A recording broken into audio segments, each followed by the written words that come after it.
장애인 문화복지신문 제290호 제3연 기사입니다. 광명시 체납관리단 맞춤형 징수활동 본격 나서 생계형 체납자 복지 일자리 연계.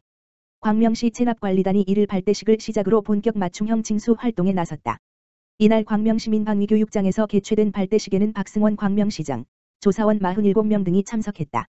시는 지난 4월 체납관리단을 모집해 전화상담원 6명, 실태조사원 36명, 보조인력 5명을 선발했다. 체납관리단은 6월부터 12월 2일까지 지방세, 세외 수입 등 500만 원 이하 소액 체납자 7만여 명을 대상으로 체납자 거주지 파악, 체납 사실 안내, 납부 방법 안내, 애로사항 청취 등 실태조사를 한다.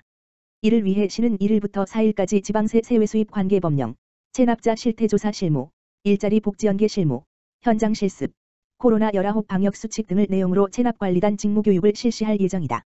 체납자 실태조사 사업은 조세정의 실현을 위해 2019년부터 3년에 걸쳐 추진하는 사업으로 2년간 52명의 체납관리단이 방문 37,081건, 전화 2,725건을 실시해 체납자들을 독려했다. 총 44억여 원을 징수하고 9명의 생계형 체납자를 일자리 및 복지에 연계하는 등 큰 성과를 거뒀다. 광명시는 고의적 납세 기피자에게는 강력한 체납 처분을, 일시적 어려움을 겪는 생계형 체납자에게는 체납 처분 유예 또는 분납을 안내하는 등 체납자 맞춤형 징수를 추진하고 생활이 어려운 체납자에 대해서는 복지 서비스 및 공공 일자리 연계를 통해 경제적 자립의 기회를 지원할 계획이다.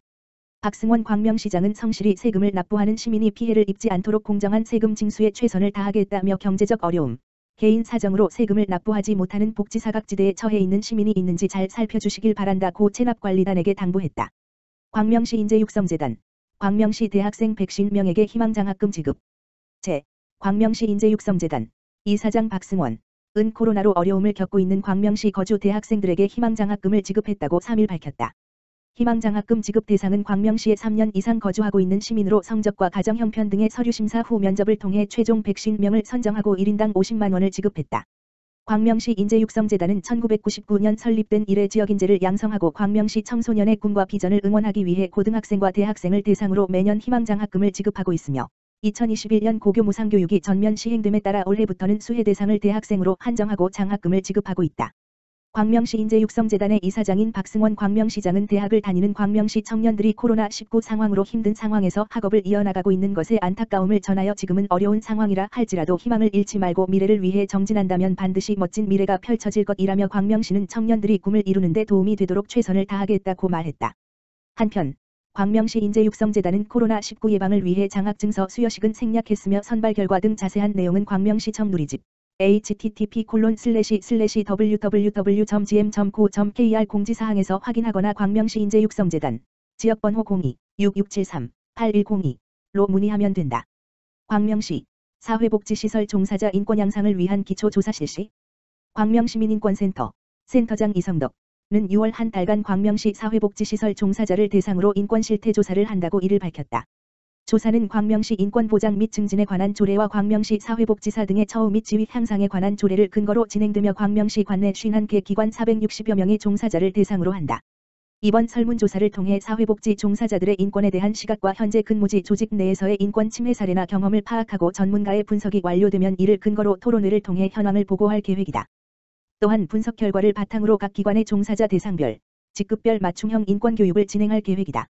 하반기에는 관내 사회복지사 대상 워크숍을 열어 사회복지 시설 종사자들의 인권 향상에 힘쓸 계획이다. 이성덕 시민인권센터장은 사회복지 현장에서 더욱더 인권 존중과 평등의 조직 문화가 단단해지는데 이번 설문조사가 도움이 되길 바란다고 말했다. 광명시 시민의 삶 바꾸는 사람 중심 일자리 지원 앞장. 광명시 시장 박승원은 민선 7기 출발과 함께 지속가능한 맞춤형 일자리 마련을 전략으로 단순 일자리 지원에서 벗어나 시민의 삶을 바꾸는 일자리 정책 추진에 노력해왔다. 2020년 코로나19에 대응해 상설 면접장, AI 면접 체험장, 비대면 일자리 박람회 등 맞춤형 취업 지원으로 경제적 어려움에 처한 시민에게 일자리와 취업을 지원했으며 계층별 맞춤형 교육으로 시민의 취업 역량 강화에 노력하고 있다. 코로나19 시대 맞춤형 취업 지원. 광명시는 코로나19 장기화로 어려움을 겪고 있는 시민의 생계 지원과 지역경제 활성화를 위하여 지난해 8월부터 12월까지 광명 희망 일자리 사업으로 1,700여 개의 일자리를 지원했다. 경제 위기로 어려움을 겪고 있는 실직자, 휴폐업자, 저소득층, 장애인 등 취약계층을 우선으로 생활방역 지원, 환경정비, 공공서비스, 복지 건강 증진, 행정업무 보조, 농가 일손 돕기, 독서활동 업무 보조 등 7개 분야의 일자리를 지원했다. 특히 생활방역 지원 분야는 다중이용시설 방역수칙 준수 점검 활동으로 일자리 창출 및 코로나19 예방이 두 마리 토끼를 모두 잡았다.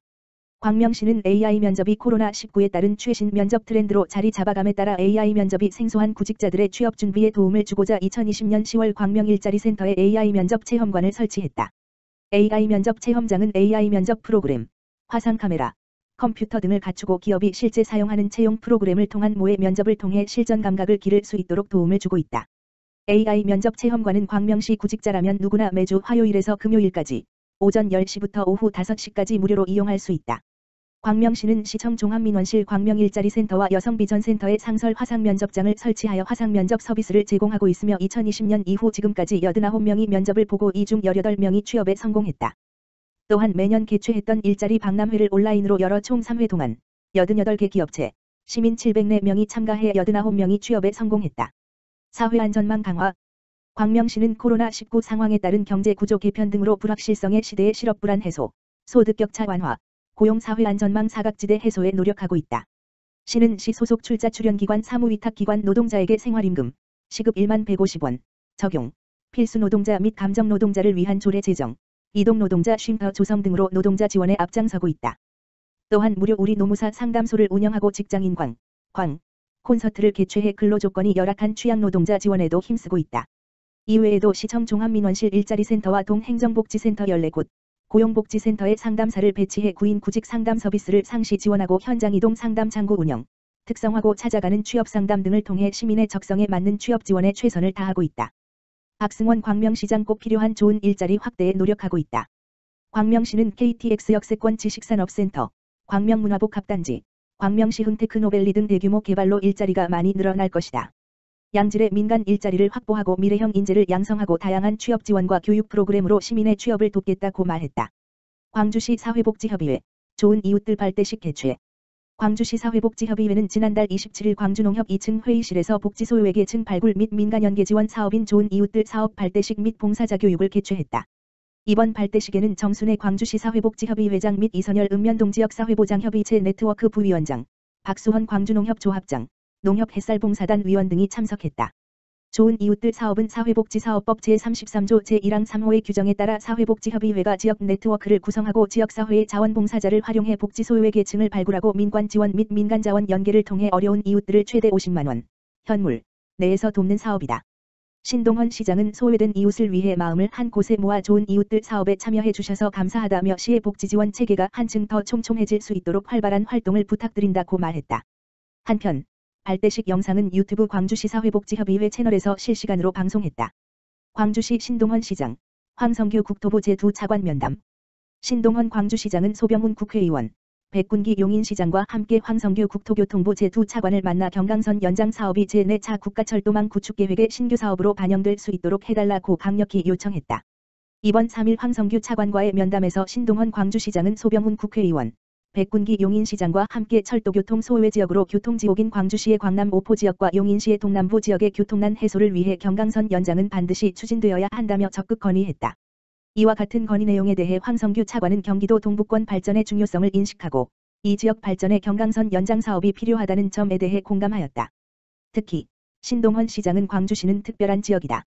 정부의 2600만 수도권 시민을 위한 물관리 정책 때문에 광주는 50년간 8가지의 촘촘한 중첩 규제로 차별과 고통을 감내하고 특별한 희생을 해왔다며 당장 아비규환, 교통지옥이다. 급증하는 인구의 교통 수요에 맞는 인프라 구축이 매우 시급하다. 단순히 경제성, BC, 사업성만 논하지 말고 경기 동부권의 균형 발전을 위해 정부에서 직접 우리의 특별한 희생에 대한 특별한 보상해줘야 한다고 강력히 피력하며 광주시 교통 문제는 국가의 책임이며 국가에서 직접 치유해줘야 한다고 요구하는 등 제4차 국가철도망 구축계획의 경강선 연장 반영을 적극 요청했으며 황 차관도 광주시의 특별한 희생에 공감했다. 더불어 소병훈 국회의원은 광주 용인 시민의 염원인 경강선 연장 사업이 제4차 국가철도망 구축계획에 반영될 수 있도록 국회 차원에서 적극 노력하겠다고 밝혔다. 한편 광주시장과 용인시장은 지난 5월 27일 제4차 국가철도망의 경강선 연장 사업 수정, 안, 반영을 촉구하는 공동건의문을 진선미 국토교통위원회 위원장에게 전달하는 등 지속적으로 양시가 공동 협력하여 4차 국가철도망의 경강선 연장 사업 반영을 위해 적극 대처해 나가기로 했다.